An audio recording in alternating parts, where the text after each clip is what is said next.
Prynawn da, a chroeso i cyrsiau Carlam Cymru, croeso i'r bedwaredd wers Cymraeg ar sesiwn ola. Mae'n cael ei chyflwyno eto heno gan Mrs Claire Griffiths. Prynawn da, a croeso, wel, am siarad deud i'r uned ola dyn ni'n neud ar hyn o bryd i adolygu ar gyfer lefel A Cymraeg. Dyn ni'n mynd i edrych ar un o'r pwynciau yn un o'r elfennau sydd braidd yn cael ei golli weithiau, sef trawsieithu. So dyna beth ni'n neud am blwyddyn 40 ni'n ysgol ar hyn o bryd. Helpu nhw wneud yn sicr bod y sylfaen hon yn gryf iawn gyda nhw. So i ddechrau, bydd rhaid i chi fel ymgeiswyr darllen y deunydd yn Saesneg, fel arfer, llythyrdio neu e-sgol neu pamffled, rhywbeth sydd â ffeithiau ac ystadegau ynddi, fel bod chi'n gallu ymateb yn llawn. A wedyn, mae rhaid chi ymateb gyda ateb ysgrifenyddol yn Gymraeg. Bydd angen deall a dehongli'r cynnwys cyn mynegi eich barn chi ar y deunydd. Byddwch yn ymwybodol o'r gynulleidfa penodol, ond nid cyfieithiad yn unig sydd angen. Bydd angen i chi crynhoi, deall y prif bwyntiau, deall y gynulleidfa, a wedyn rhoi eich barn eich hun. Felly cymysgedd. Bydd allech chi cyfieithu rhai o'r brawddegau a'r termau, mae hwnna'n dderbyniol, ond nid tasg cyfieithu ydy o. Bydd y deunydd darllen yn cyfeirio at newyddion presennol y materion cyfoes, neu falle llun o Cymru a'r byd, mynd fyny am beth maen nhw wedi penderfynu sefydlu'r cwestiwn. Ffyrdd o baratoi yn cynnwys darllen erthyglau o wahanol cylchgronau, sgriptiau o raglenni cyfoes, neu o'r newyddion neu teledu a radio hefyd. So mae lle fod mewn unrhyw ffurf.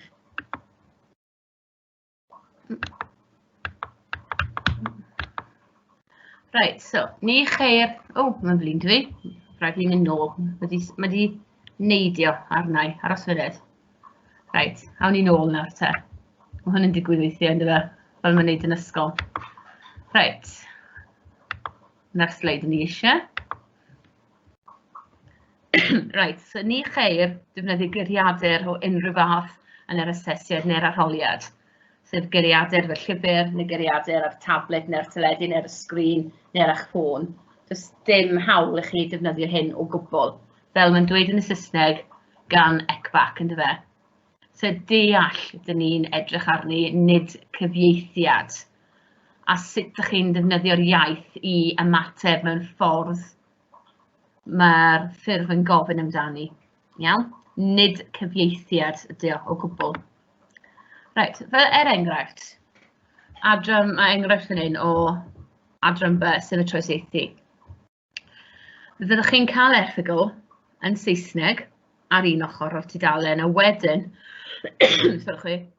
mae'r cwestiwn ar geirfa hefyd. So, yn dweud chi be'n union maen nhw'n gofyn amdani. Felly, darllenwch yr erthygl ganlynol sy'n trafod addysg a ddegwyr, sef teenagers yn fe, ar ddegwyr. Fallwch chi ddim yn ymwybodol o'r term, ond dylsech chi gallu gweithio allan beth yw'r term ar ddegwyr o'r Saesneg, sef teenagers. Iawn? Maen nhw'n gofyn i chi ysgrifennu llythyr yn y Gymraeg, tua 350 o eiriau, felly bron o bod tudalen ynddo fe, at olygydd cylchgrawn Cymraeg fel golwg, enghraifft, yn ymateb i'r erthygl. Eto, mae'n pwysleisio ni ddylid cyfieithu'r testun. Wrth ysgrifennu'r llythyr, cofiwch ddefnyddio'r gwahanol batrymau brawddegol rydych chi wedi ei dysgu yn ystod y wers. Ac fel yn dweud yn y bracedi, cwestiwn synoptic dio. A wedyn, nhw'n dangos yn glir gyda'r llythyrau bras beth maen nhw'n edrych amdani o ran ymateb. Effeithiau ar ystadegau, a wedyn eich ymateb chi. Mae'n gofyn i chi dehongli ac ymateb i'r ystadegau maen nhw'n cyflwyno i chi, a wedyn sut a pham ydych chi'n ymateb. Ydych chi'n cytuno, ydych chi'n anghytuno, ydych chi'n credu'r ystadegau'r effeithiau, ydych chi'n credu falle bod angen ffigurau newydd, sut ydych chi'n casglu nhw, ydych chi'n wir o fewn eich gwybodaeth chi, o fewn eich cymuned neu'ch ysgol chi. A maen nhw hefyd yn rhoi termau yn y geiriau defnyddiol, falle bod chi ddim wedi ei arfer yn defnyddio'n ddyddiol. Os dwi'n edrych ar y restr, mae'n rhyw 4 yn y 5, dwi ddim yn defnyddio'n ddyddiol. felly bydd ddim disgwyl I chi I adnabod nhw, ond maen nhw yna I chi I ddefnyddio yn eich ymateb. Mae'n tip I chi defnyddio nhw, nid nhw gyd, ond o fewn eich pwyntiau, triwch defnyddio'r ieithoedd maen nhw'n cynnwys fyna I chi. Iawn? Right, y fformat, pa ffurf? Bydd gofyn I chi ymateb mewn wahanol ffyrdd. Y ffordd mwyaf cyffredin yw llythyr. So, allai fe fod yn e-bost, allai fe fod yn vlog neu blog, allai fe fod yn ffurf wahanol textiau, neu negeseuon ar y we, messenger neu rhyw fath o rhywbeth yn gwneud y Snapchat neu Instagram. Falle maen nhw'n dod o'r ein I fyny, ond y ffordd mwyaf traddodiadol yw y llythyr. So, os ni'n edrych ar yr enghraifft yma, gofyn I chi roi'r llythyr allan yn iawn yn defnyddio'r ffurf cywir. So, yn y cornel ar y dde, cyfeiriad ar dyddiad, eich cyfeiriad chi neu cyfeiriad yr ysgol. Mae'n garcus I chi beidio defnyddio eich cyfeiriad eich hun. Os chi ddim eisiau defnyddio neu chi ddim yn gwybod cyfeiriad yr ysgol, gwnewch chi'n I fyny. Nid hwnna yw'r prif bwynt, ond paid a roi eich cyfeiriad personol. Just rhag ofn, dy fe. Y dyddiad hefyd. Wedyn, ar ochr arall, ydych chi'n rhoi cyfeiriad at bwyd ydych chi'n ysgrifennu. Enghraifft, y golygydd.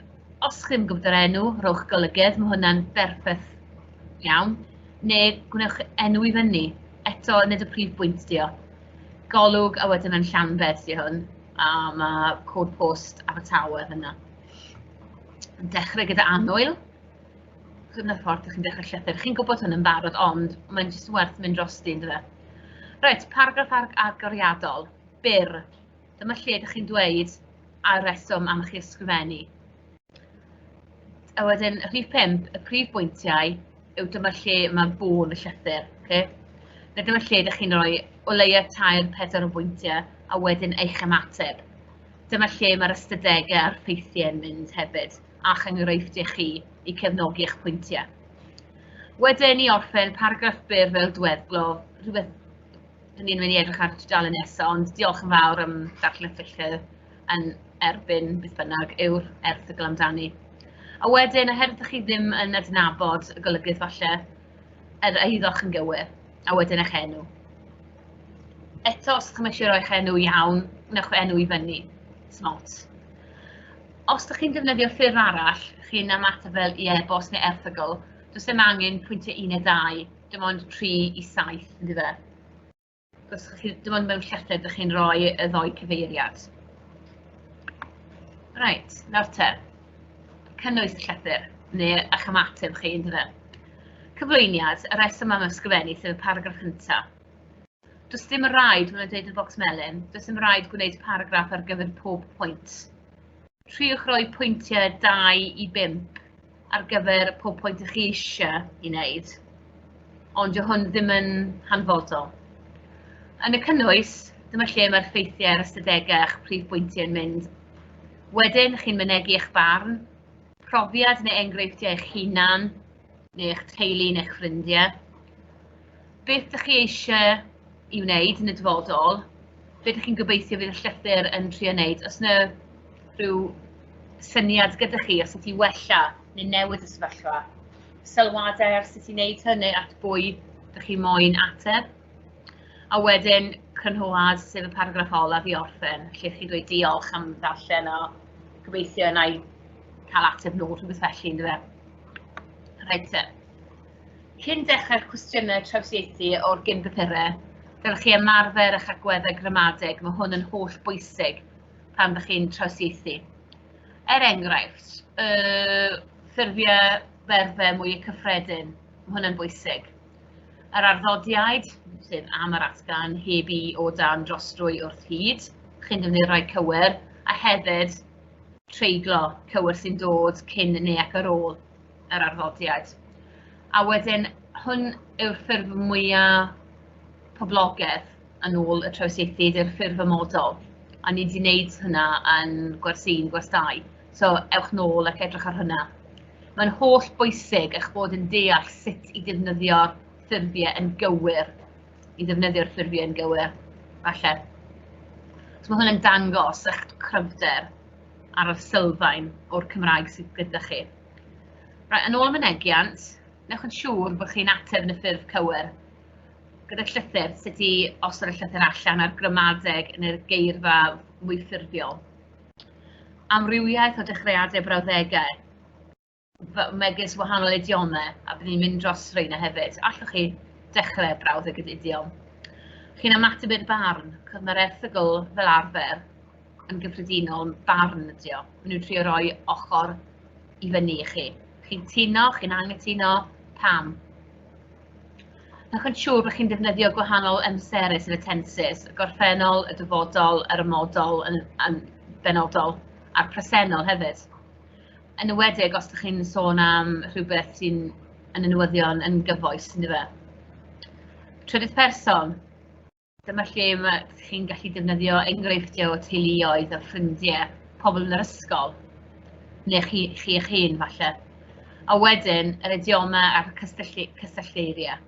Mae rhif 6 yn gallu mynd gyda rhif 2 hefyd, mae'r ddoi yn gyson dy gilydd. Newch yn siŵr bod chi'n gwybod wahanol batrymau hefyd, bych chi'n gwybod. Reit te, os chi'n edrych ar y tasg yma, dwi'n gosod i'r disgyblion yn fy nosbarthu.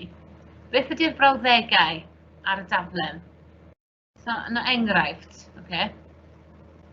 A mae'r geiriau wedi eu tanlinellu, so mae'n gwneud yn glir i chi am beth ydych chi'n sôn ac am beth ydych chi'n trafod a'r fath o ateb ydych ni'n edrych amdani. So, enghraifft ydy hwn. So, os ni'n edrych arni'n fwy fanol nawr te. Cyflwyniad. Hoffwn ni fynegu fy marn am yr erthygl. Dyma'r brawddegau ydych chi'n gallu defnyddio i ddechrau paragraff 1. Dwi'n rhoi'r Saesneg i chi hefyd i wneud yn siŵr ac i wneud yn sicr bod chi'n gallu deall popeth. So, tasg o'n i'n gofyn i'n ysgyblion ni'n wneud yw gorffen y brawddegau. Dwi'n rhoi erthygl iddyn nhw, fel yr erthygl sy'n ar y sleid, o addysg i blant nawr te, yn enwedig plant sy'n dod nôl ym mlynyddoedd 12 a 13. Sut maen nhw'n ei orffen y frawddeg? A wedyn, chi'n edrych ar y criteria, ynddo fe, beth sydd angen arnoch chi, i wneud yn sicr bod chi'n cyfro, neu chi'n mynd dros pob un o'r elfennau pwysicach. Mwy o esiamplau nawr ar gyfer paragraff 2. So, pa rai byddwch chi'n gallu ymateb iddi nawr? Mae rhif 3 yn wahanol, a mae hwn yn cymryd sylw, chi'n ddim yn arfer gweld rhywun yn dadl yn gryf yn eich erbyn chi weithiau. Os ydych chi'n defnyddio rhif 3, mae rhaid chi'n gwneud yn sicr bod chi'n cael esiamplau ac enghreifftiau cryf a chi'n defnyddio'r ystadegau a'r ffeithiau i'ch cefnogi eich barn chi. Nid brawddeg neu dechreuad brawddeg os mae'r dadl chi'n eitha wan, neu chi'n rhedeg allan o stem yn fi yn iawn. A wedyn, allwch chi edrych hefyd at sut ydych chi'n defnyddio'r wahanol amserau, y gorffennol, yr ymodol, y dyfodol. Os rhaid newid, drychwch ar diweddglo'r geiriau gyda'r gramadeg. Ydych chi'n sicr bod chi wedi cael rhain yn iawn. Drycha ar gwers 3, os mae yna amodau fyna yn does, o sut i orffen y brawddegau a'r geiriau a'r berfen benodol. Reit, rhan 3 sydd mynegi barn. Eto wahanol dechreuadau fan hyn i chi i ddefnyddio. Mae rhif 5, mae'n hollol gywir, anghywir, yn ffordd well o siarad am y pwyntiau yn lle dwi'n cytuno anghytuno. Mae'n hollol gywir, yn jyst mynd fyny pwynt arall yn dweud, mae'n fwy ffurfiol, mae'n dangos bod mwy o ehangiadau gyda chi yn ôl wahanol brawddegau a wahanol geirfa. So defnyddiwch rheina. Eto mae mwy gyda mynegi barn, oherwydd dyma'r paragraff mwyaf gyda'r 5 pwynt. Triwch ateb y 5 pwynt yn defnyddio'r brawddeg yma, a wedyn allwch chi roi'r cysyllteiriau fewn hefyd i weld os oes modd o gysylltu wahanol brawddegau i wneud pwynt neu ehangiad fwy cryf yn erbyn yr erthygl. Neu cytuno gyda'r erthygl. So rhaid i chi anghytuno. Mae rhai pobl yn ffeindio hwnna'n hawsach i wneud, ond allwch chi gytuno a rhoi enghreifftiau eich hun. Mae'n well I fi os ydych chi'n yn erbyn yr erthygl, chi'n gallu dadlu yn erbyn, achos mae mwy dwi'n ffindo, mae mwy ydych chi ddweud am y peth. Profiad eich hunain, a mae hwn yn holl bwysig, so mae'n gofyn yn glir yn y cwestiwn i chi roi eich profiad eich hun I fewn. A mae rhaid chi'n gwneud yn siŵr bod chi'n gwneud pwyntiau, a nid chi'n mynd ar stori hir ac yn mynd ymlaen. Chi'n mynd dros 350 eiriau yn hawdd, a chi ddim wedi dod at pwynt. So mae'r brawddegau'r dechreuadau fan hyn yn eich helpu chi gilhau eich pwynt ac yn gwneud yn siŵr bod chi'n cael y pwynt, yr enghreifftiau a'r cefnogaeth gyda'r ystadegau neu gyda'r digwyddiadau. So allwch chi sôn weithiau am y ddoi gwaelod, bod chi wedi gweld rhywbeth ar y teledu. Fel arfer, bydd rhywbeth cyfoes I chi I wrando ac I weld arni hefyd gyda hwn. A wedyn, be ydych chi eisiau gweld, neu be ydy'r canlyniad o ysgrifennu llythyr? Mae nifer o brawddegau da fan hyn allwch chi ddefnyddio trio perswadio y golygydd neu at bwyd ych chi'n sgwennu I edrych ar eich pwynt eich hunan ac I cytuno ac I wneud rhywbeth gyda chi. Sydwch chi. A wedyn crynhohat I chi. Defnyddiwch un. Peidiwch y trio roi mwy nag un o'r rhain yn y crynhoat, achos mae hwn yn mynd dros ben llestri braidd yn dydio. Rhif 1 a rhif 2 ydy'r gorau I fi. Mae'n mwy personol ac mae'n mwy bwrpasol hefyd. So triwch rheini. So nech yn siŵr bod y 5 pwynt yma gyda chi, ffeithiau'r ystadegau, y barn, y prif problemau neu'r dadlau, eich profiad eich hun a beth chi eisiau gweld sy'n newid yn y dyfodol, Iawn?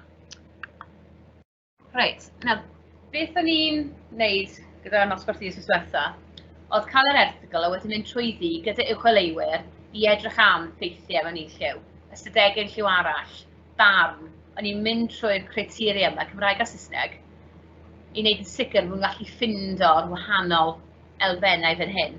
A mae hwn yn helpu nhw, cos mae'n eitha lliwiol, a chi'n gallu gweld yn syth am ba nodwedd sy'n fwy pwysig yn y darn yma. Mae hwn yn gallu helpu chi wneud yn sicr bod chi'n ymateb yn y ffordd cywir.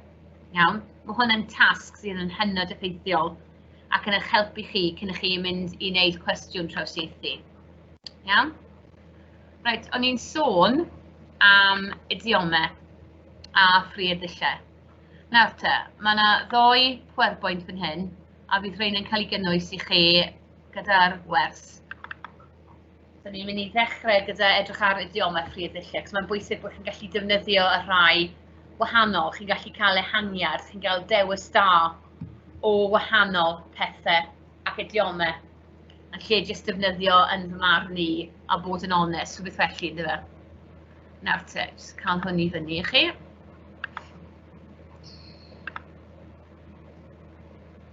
Felly adolygiad I chi ydi hwn. So ni'n gobeithio eich bod sorch y sŵn, mae blwyddyn taro ddeg yn hoffi. So ni'n mynd I edrych ar idiomau a ffriadilliau. Y sgiliau allweddol. So bydd chi'n datblygu ond adolygu dyn ni fan hyn. Ond os oes angen datblygiad, mae'r gwybodaeth I gyd fan hyn I chi. Bydd chi'n edrych ar cyfathrebu. Bydd chi'n edrych ar meddwl. A bydd chi'n edrych ar y cwricwlwm Cymraeg. So mae'r idiomau I gyd yn cael ei ddefnyddio o fewn y gymdeithasau Cymraeg ac o ddydd I ddydd, yn enwedig os yn siarad Cymraeg yn ddyddiol yn yr ysgol neu yn y gwaith. Bydd chi yn defnyddio idiomau a ffriadilliau. Iawn? Reit, deilliannau dysgu fan hyn. So erbyn diwedd y wers neu diwedd y PowerPoint neu'r adolygiad, dylswch chi gwybod beth ydy idiom neu brioddull, neu chi'n adolygu beth ydy idiom neu brioddull. Beth sydd yn rhaid I chi wneud yn arholiad gyda'r idiomau neu'r asesiadau. Faint o idiomau bydd yn rhaid I chi I ddysgu? Os syniad gyda chi? Faint ydyn nhw? Faint sydd? A wedyn bydd ni'n edrych ar y grŵp cyntaf o idiomau yn eitha fyr, a wedyn gobeithio'r amser wedyn ni'n mynd mlaen at weld yr ail grŵp. Okay? Mae nifer o tasgau I chi I drio gyda'ch ffrindiau yn y dosbarth o edrych am y priodillau, cymryd un I ffwrdd, pa un sydd ar goll, rhowch nhw mewn brawddeg, sut allwch chi ddefnyddio nhw, sut ydych chi'n ddefnyddio nhw wrth gyfathrebu hefyd. Iawn? Reit te. Beth ydy idiom neu briodyll? Sgwenna hwnna lawr nawr, a chroi 10 eiliad i chi. Beth ydy idiom neu briodyll? Sut byddwch chi'n esbonio fe i rhywun arall sydd wedi clywed y term o'r blaen? Byddwch chi gobeithio yn dweud bod idiom di ffordd arbennig neu unigryw o ddweud rhywbeth mewn iaith. Ffordd o ddisgrifio mewn ffordd neu cymharu yn dyfa. Mae defnyddio idiom neu briodyll yn cyfoethogi eich llenyddiaeth chi, yn dangos ehangiad a defnyddiaeth o'r Gymraeg yn gywir. Iawn? Felly, yn cwestiwn 1 ar y papur arholiad, neu'r asesiad, mae rhaid chi ysgrifennu brawddegau sy'n cynnwys idiomau. Bydd 56 wedi ei hysgrifennu ar y papur arholiad. So, mae enghreifftiau yn y pwyr.1 a pwyr.2 o'r idiomau i gyd. So, o leia bydd chi'n gallu darllen trwyddi a mynd trwy'r brawddegau a ysgrifennu brawddeg gyda'r idiom yn ei chanol neu ar dechrau. Felly, fel ni newydd dweud, bydd rhaid chi wybod beth maen nhw'n golygu a sut i'w defnyddio mewn brawddeg. Right, faint o idiomau neu priodyllau bydd angen ei dysgu ar gyfer arholiad neu asesiad? Syniad gyda chi? 43. Mae hwnna'n swnio yn lot mawr, ynddo. Ond peidiwch â phoeni, byddwn ni'n ei dysgu nhw mewn grwpiau bach. Ni'n mynd i cael ei setio allan mewn grwpiau bach i helpu chi. So, yr 11 cyntaf i gyd yn dechrau gyda A. Fel ych gallu gweld, a'i law, ar ben ei gilydd, ar ben ei hun, ar gael, ar llwys y glaw, ar y blaen, ar bob cyfrif, ar biga'r draen, ar ei golled, a'i wynt yn ei ddwrn. Nawr, dyn ni'n mynd i mynd mlaen at yr ail set mewn munud, ond dyma sut mae'r pwyrbwynt cael ei roi fyny i chi i mynd trwyddi nes mlaen ar ôl y wers. Mae'r llun, mae'r Cymraeg a mae'r Saesneg hefyd. So os chi'n clicio trwyddi, chi'n gweld yr enghreifftiau i gyd a'r wahaniaeth rhwng y ddoi fan hyn, fel ar ben, sydd yn debyg iawn ar ben, wedi gorffen. A wedyn, ar ben ei gilydd, ond top eisiau. So mae ddoi sy'n dechrau gyda ar ben, so mae'n rhaid i fod yn glyfar iawn, neu siŵr bod chi ddim yn cymysgu nhw. So os ni'n clicio trwyddi, a wedyn, os I'm yn mas yn funud, mae'r enghreifftiau fyna i gyd, ohonyn nhw. A wedyn, mae yna sleids sy'n cynnwys tair wahanol esboniadau, mae chi dewis yr un cywir. So mae enghreifftiau fyna chi trio allan gyda'ch ffrindiau yn dosbarth. Wedyn, mae yna nhw gyd i fyny, a wedyn os chi clicio ymlaen, mae rhaid chi enwi nhw gyd, a wedyn yn y sleids, y tra'r 4-5 sleid nesaf, dyn ni'n cymryd un o'r idiomau i ffwrdd, a wedyn ydych chi'n gallu trio dyfalu pa un sydd ar goll. So yna'r enghreifftiau o'r grŵp cyntaf yna. Nawr, jyst yn mynd mlaen am y 5 munud olaf at yr ail pwyrbwynt, gyda'r idiomau ffrirdillau. Gwneud siŵr bod chi'n cael cibolwg arnyn nhw i gyd. Alright. A ni'n mynd o sleids yma. Mae'r 4 sleid cyntaf, nhw'n jyst yn ailadrodd beth oedd yn y sleid yn y pwyrbwynt cyntaf. A wedyn fan hyn, mae yna mwy. So bob amser, cael ei weld, codi ofn, cyn fo hir, crynu yn ei sgidiau, dal ati, ddim hanner call, tro ar ôl tro, dysgu ar gof, dweud y drefn wrth. Rhain ydy'r rhaiaf sy'n llai adnabyddus, ond mae pobl sy'n ysgrifennu'r arholiadau a'r asesiadau, mae nhw'n eitha hoff iawn o dewis un neu ddoi o rhai, dych chi ddim falle yn adnabyddus ohoni, nhw ddim yn cyffredin o fewn iaith neu o fewn eich mynegiant. So os ni'n edrych yn gloi ar rhain, so bob amser, mae hwnna'n eitha syml. Cael ei gweld neu cael ei weld, to be seen. So mae'n gallu sôn am pobl a'r ffordd maen nhw'n symud o siarad. Ysbryd, sef codi ofnar. Cyn bo hir, mae hwnna'n eitha cyffredin. Falle nid yr un yma, crynu yn esgidiau. So mae'n sôn am ofn, dwi. Dal ati, siŵr bod chi wedi clywed hwnna yn yr ysgol, yn wedig yn ddiweddar. Dal ati, dyn ni bron yna, bron amser Pasg. Ddim hanner call, dwi'n hoffi'r un yma. Fy not o le, ddim hanner call, mae rhywbeth ar goll yn fe. Bydd yn ofalus sut chi'n dyddio hwnna. A wedyn, tro ar ôl tro. Mae hwnna'n eitha cyffredin, maen nhw'n hoffi defnyddio hwnna ar ôl, yn fy marn i, ac a bod yn onest. Tro ar ôl tro yn dod yn trydydd o ran poblogaeth. Dysgu ar gof. Mae rhywbeth ydych chi'n neud yn hyn o bryd fi'n credu. Dweud y drefn wrth. Mae hwnna braidd yn wahanol. Fi wedi gweld hwnna'n dod fyny mewn papur aroliad, so bydd yn garcus. Mae mwy o siample gyda ni yn hyn i gyd.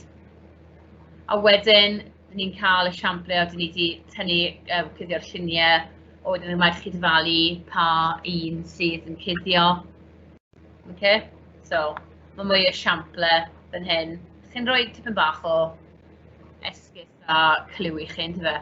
A fel oedd yn yr sleid arall, dyn ni'n mynd trwyddyn nhw i gyd, a wedyn ar y diwedd, mae'r casgliad fyna o'r ail grŵp, a wedyn ni'n tynnu nhw ffwrdd, allwch chi printio hwn off, torri fe fyny, troi nhw drosodd fel cardiau i weld os allwch chi dyfalu pa un a beth ydio, a wedyn rhoi mewn brawddeg.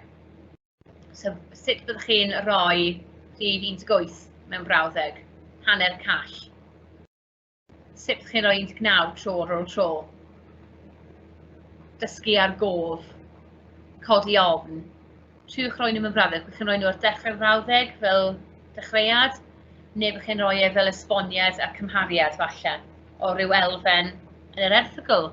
Allwch chi ddefnyddio hwnna, neu allwch chi defnyddio yn y barddoniaeth yn ei wneud fel Caerdydd.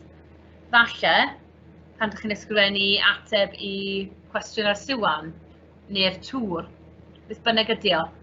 Mae'n bwysig bod chi'n gwybod yr idiomau yma, chi'n sicr ynddyn nhw a chi'n gallu defnyddio nhw, oherwydd bydd yr arholwr neu'r chathro yn disgwyl i chi defnyddio'r wahanol idiomau nawr yn eich iaith, oherwydd mae'n elfen eitha pwysig. A mae hefyd yn dangos bod chi'n gallu defnyddio nhw gyda'r wahanol amodau fel gorffennol, presennol, yr amodol. Chi'n gallu defnyddio nhw gyda berfau ac adferfau i ddisgrifio neu i cefnogi eich barn. So elfen pwysig iawn ydy'r idiomau yma. Hefyd, dwi wedi rhoi trydydd rhan o'r cerdd Caerdydd i chi hefyd, os ydych chi'n gweld gwers 3. Na i ofyn os allan nhw i gyd fynd gyda'i gilydd i gefnogi gwers 3 hefyd. So mae nifer o adnoddau chi i ddefnyddio yn y dosbarth neu i adolygu gartre ar ben eich hun neu gyda'ch ffrindiau. Felly, i orffen, diolch yn fawr i chi am parhau gyda'r cwrs a'r adolygiad. Pob lwc i chi am unrhyw asesiad neu aroliad sydd i ddod, a falle na i weld chi eto. So, hwyl fawr ym Mhenno. Hwyl.